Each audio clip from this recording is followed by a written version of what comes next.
Hi, I'm Darlene Pansera from Aspiring Writer Academy. Today, I want to talk about a question that all writers ask each other, and that is, how do you find the time to write?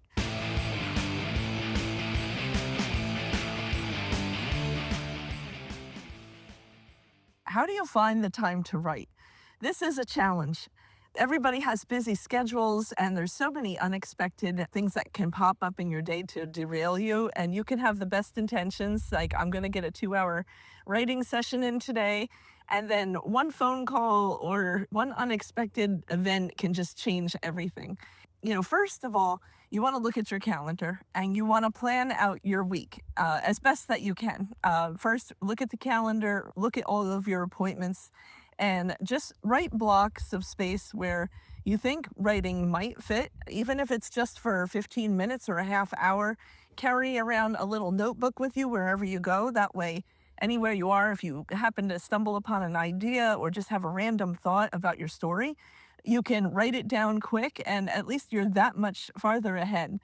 And also look at when is the least likely time of the day that you might face interruptions.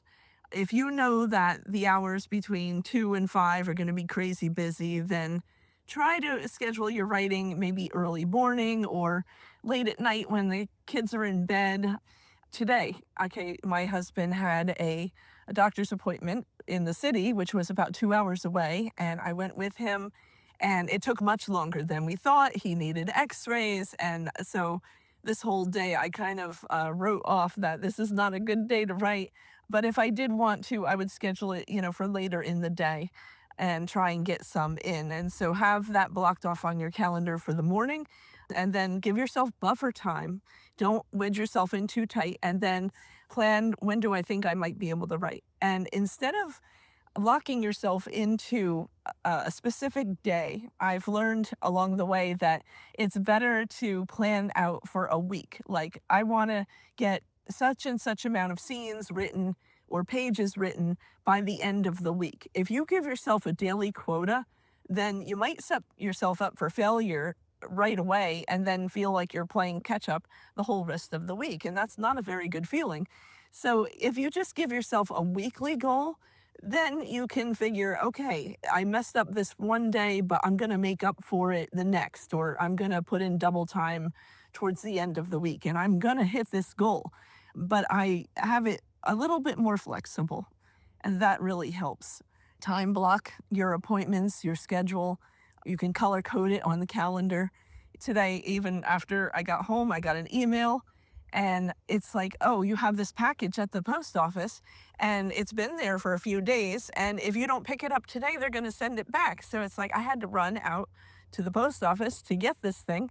And these things come up all the time. You can never account for all the millions of little things that are going to happen, but just plan for it. Plan a buffer where if I don't get the time to write on this day and this day, have a buffer day where, okay, this is catch up time. This is when I'm going to make it happen. And if I want this bad enough, it's like I'll get up early. I'll set the alarm and get up early before everyone else wakes up, and I'll get an hour in first thing before anything else happens. Or sometimes if I'm really feeling the pressure, I'm under deadline, I need to get the writing done, then I stay up at night. Sometimes you gotta push yourself. You might be tired, but you do it anyway, any little thing. And another thing is to always have a list ready of what is the next step.